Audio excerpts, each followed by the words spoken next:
이번 시간에는 단일 객체를 이동하는 유형에 대해서 알아보도록 하겠습니다.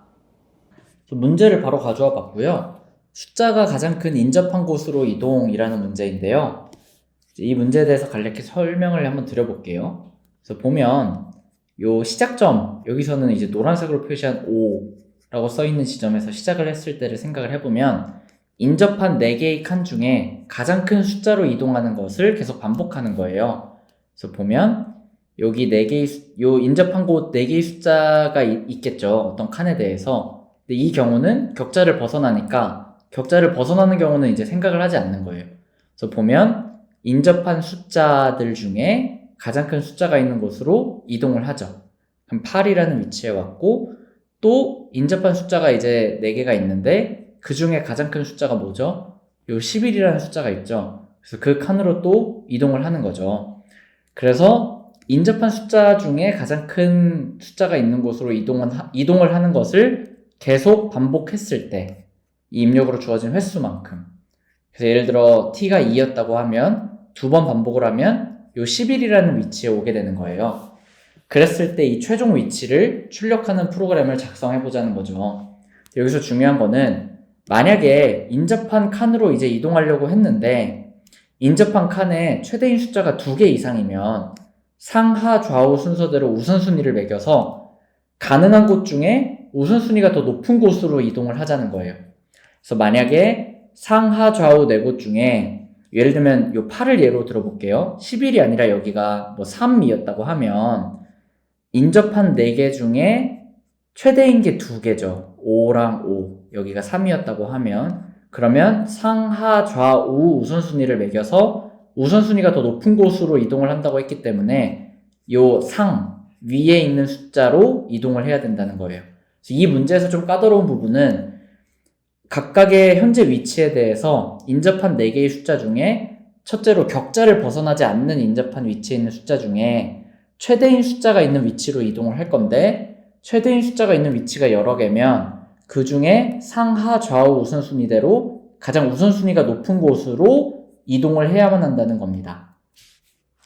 네, 그래서 뭐 n과 몇 번 이동할지 그리고 그 격자에 대한 어떤 상태 n 곱하기 n짜리 격자 상태가 주어지고 시작 위치가 주어지면 이 예시에서는 뭐 4행 2열이라고 하면 2번 이동한 이후의 위치는 3행 3열이 된다는 걸 출력해야 됩니다. 그래서 이런 문제가 있다고 했을 때 어떻게 시뮬레이션을 할 수 있는지를 한번 알아볼게요. 그래서 이때 저희가 처음에 2차원 배열 이제 소개 드릴 때 베이직 단원에서 DXDY 테크닉에 대해서 제가 간략히 소개 드린 적이 있죠.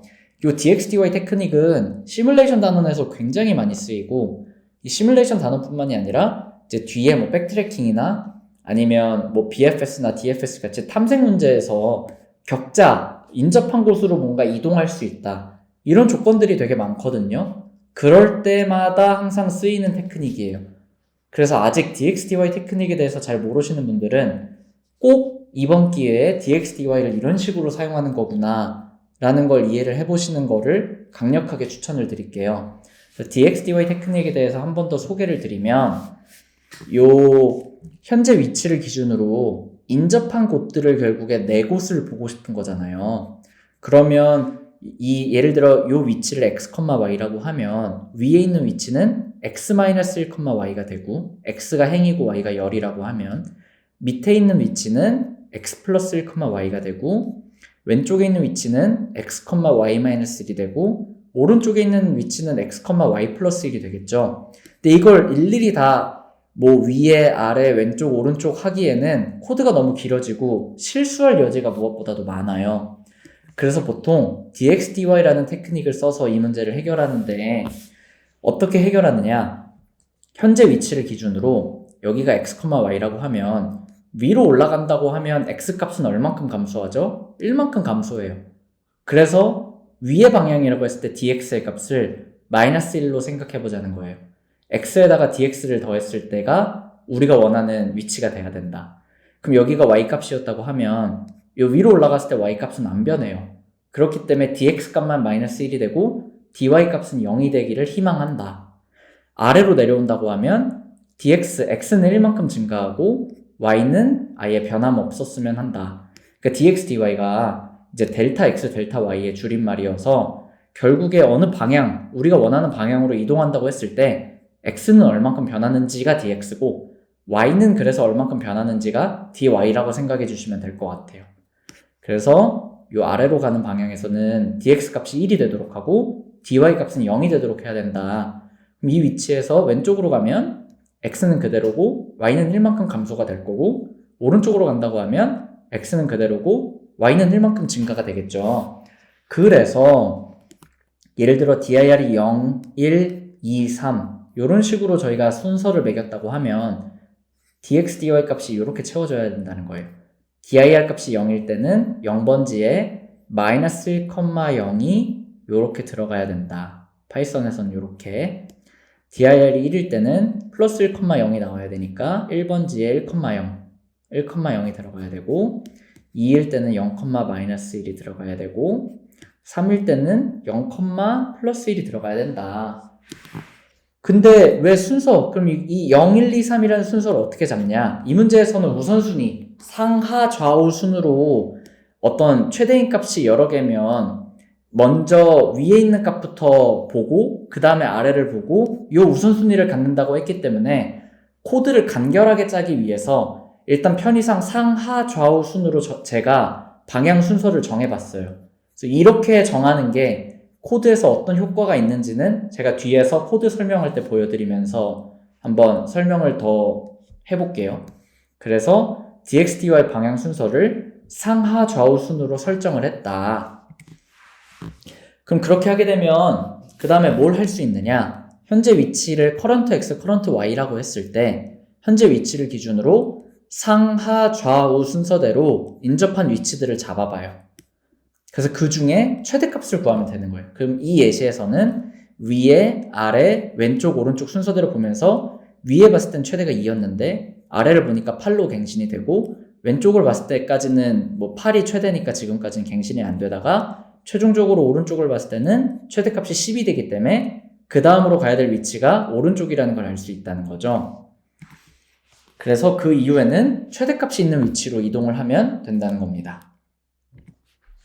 그래서 코드를 한번 보면 dx, dy 방향 순서를 상하 좌우 순으로 먼저 설정을 해주자는 거예요.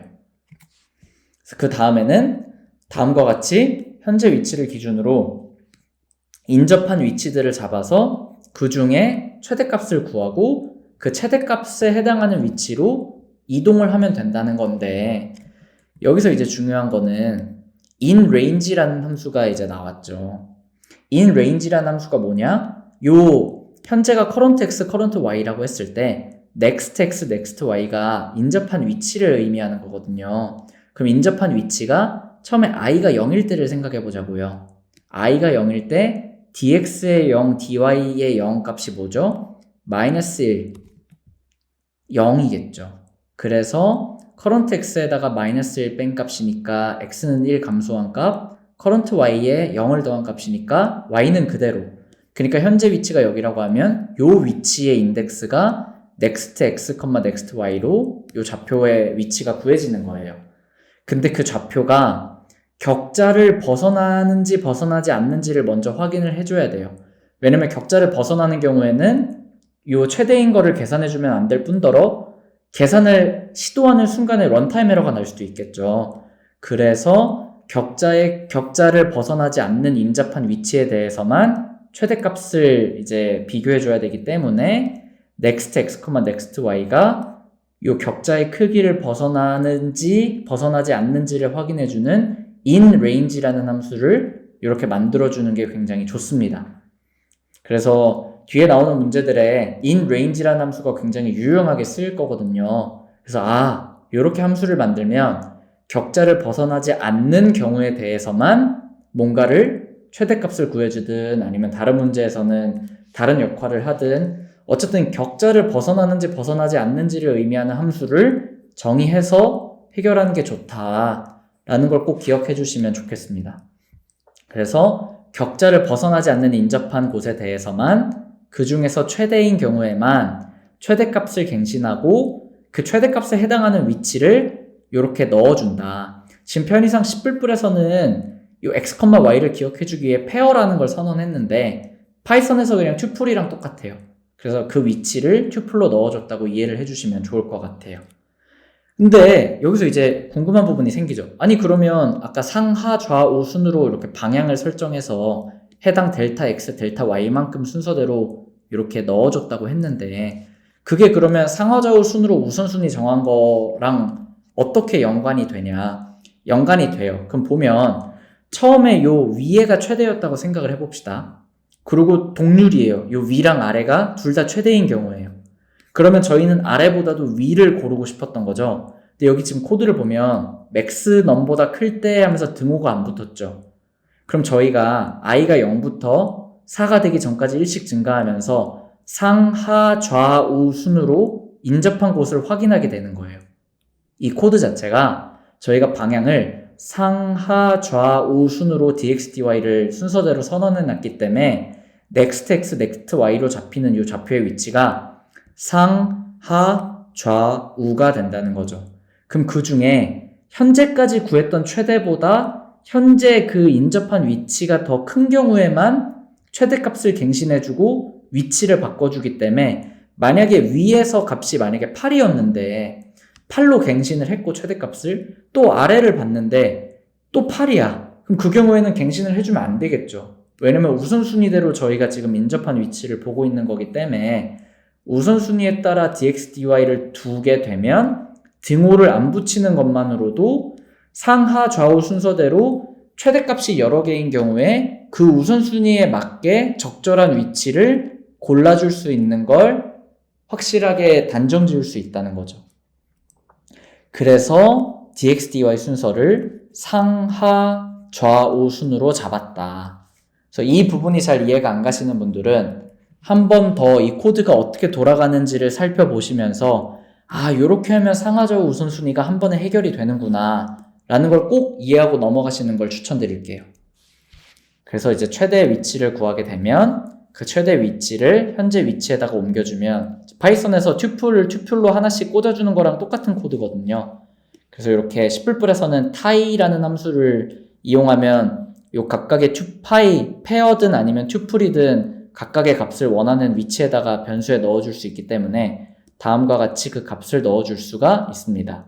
요 tie 함수나 페어에 대해서 잘 모르는 분들은 꼭 검색을 해서 어떤 개념인지를 찾은 다음에 이 코드를 다시 읽어보는 걸 추천드릴게요.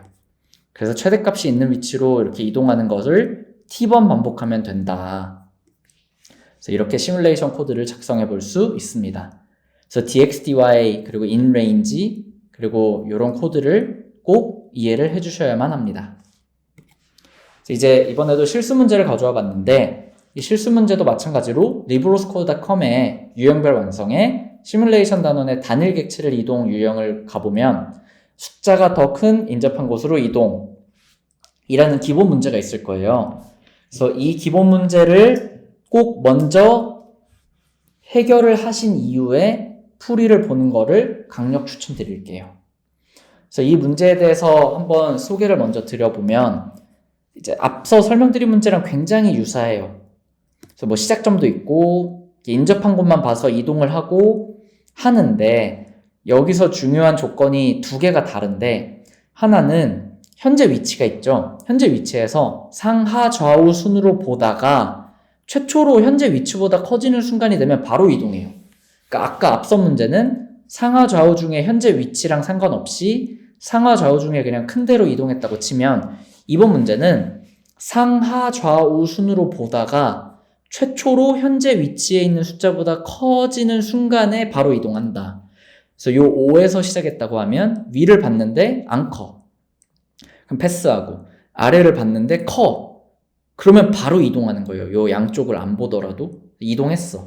그럼 여기서도 또 마찬가지로 상, 하, 좌, 우를 보는 순간에 오른쪽을 볼 때 최초로 더 큰 숫자가 나타나죠. 그럼 이동해요. 그럼 여기서도 또 상, 하, 좌, 우 봤는데 더 큰 숫자가 없죠. 그럼 이번에는 그 경우에 종료하는 문제예요. 그래서 이때는 상하 좌우 순서대로 보다가 더 큰 경우에 계속 이동을 하다가 더 이상 이동할 경우가 없는 곳에서 멈춰야 되는 문제입니다. 그래서 그 5에서 시작해서 8 지나서 11로 가게 되니까 그 경로를 한번 출력을 해보자는 거죠.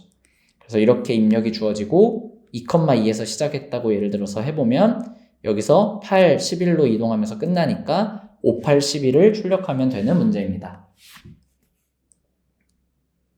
네, 그러면 이 문제에 대해서 전부 다 해결을 하셨다고 생각을 하고 풀이를 진행해 보도록 하겠습니다. 이 문제도 마찬가지로 상하좌우 우선순위대로 보다가 최초로 현재 위치보다 더 커지는 순간에 이동한다고 했기 때문에 마찬가지로 상하 좌우 순서대로 dx, dy를 설정을 해줍니다.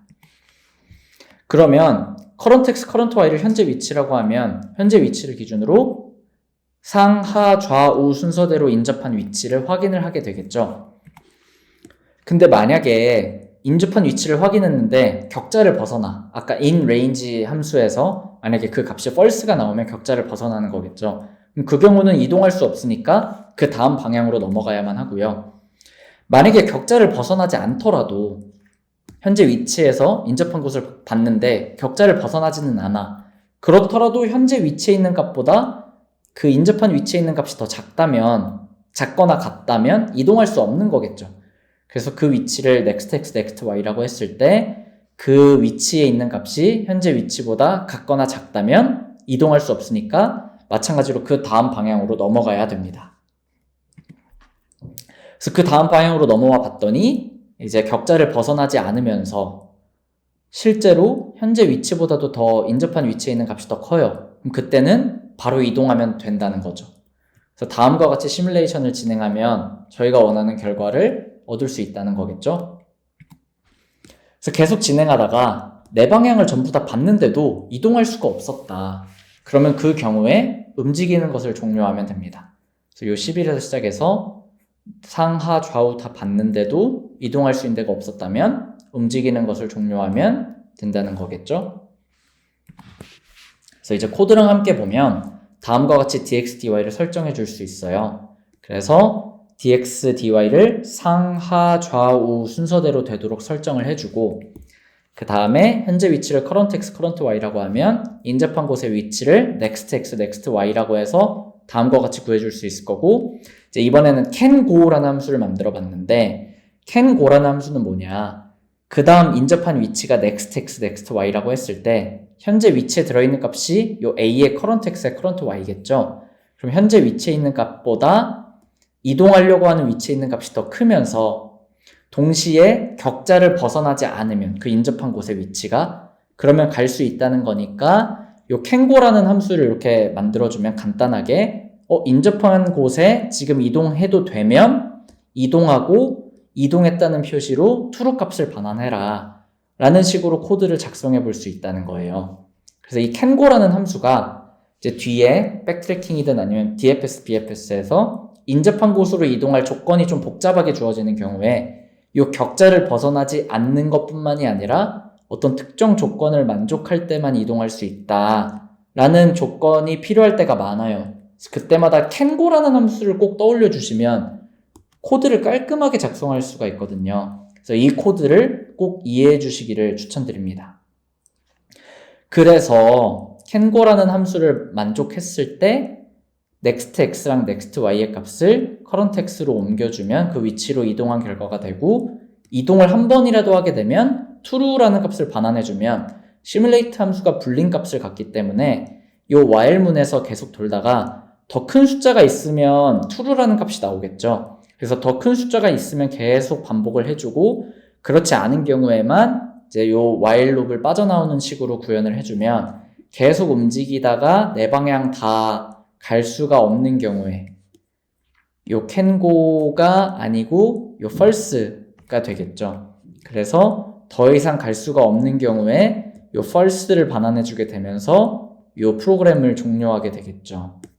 그래서 여기 보면 이렇게 canGo라는 함수가 중요하다는 건데 좀 더 상세하게 들어가 보면 canGo라는 함수는 격자가 벗어나지는 않는지를 먼저 확인하는 거고 이 격자가 벗어나지 않는지를 먼저 확인해야 되는 이유는 이 뒤에 있는 조건을 먼저 확인하는 순간에 만약에 격자를 벗어나는 경우였어요. 실제로. 그럼 런타임 에러가 날 수도 있으니까 꼭 주의하셔야 될 점은 요런 어떤 조건이 들어가는 경우에 뭐 인접한 위치를 보는 경우가 가장 대표적인데, 그런 경우에는 꼭 격자를 벗어나지 않으면서 라는 조건을 걸어줘야 격자를 벗어나면 요 뒤에 걸 보지 않거든요. 그래서 순서가 꼭 이런 식으로 돼야 된다라는 걸 기억을 해주셔야만 합니다. 그래서 격자를 벗어나지 않으면서 현재 위치보다 지금 나아가려고 하는 인접한 위치가 더 큰 경우에만 캔고 함수가 true가 되도록 하는 함수를 작성해야만 한다. 그래서 그런 경우에만 요 현재 위치로 옮겨주고 true가 반환이 돼야 되고, 그렇지 않은 경우에는 return true가 안 되고 그 다음 방향을 보게 되겠죠. 그래서 그 다음 방향을 계속 확인하다가 최초로 이동해도 되는 순간에 이동하면서 true 값을 반환해주면 된다. 그래서 결국에 이동할 수 없는 경우에는 false를 반환하니까 프로그램이 종료가 된다 라는 걸 이해해 주시면 될 것 같습니다. 그래서 이번 시뮬레이션 단원 중 단일 객체를 이동이라는 유형에서는 어떤 단일 객체가 주어졌을 때 특정 조건에 의해서 계속 이동하는 거에 대해서 알아봤고, 격자, 특별하게 격자의 경우에는 인접한 칸이라는 걸 이동하기 위해 DXTY 테크닉을 쓰고, 격자를 벗어나지는 않는지에 대해서 쉽게 판단해주기 위해 inRange라는 함수를 쓰고, 더 나아가서 이동할 수 있는지라는 표현까지 가져가기 위해 canGo라는 함수를 만들어 봤어요. 그래서 이런 식으로 코드를 가져가는 건 뒤에서 굉장히 많이 보게 될 거니까 꼭 이 코드를 찬찬히 뜯어보시면서 이해를 해보시는 것을 꼭 강력 추천을 드립니다. 네, 그래서 이번 설명은 여기서 마치도록 하겠습니다. 감사합니다.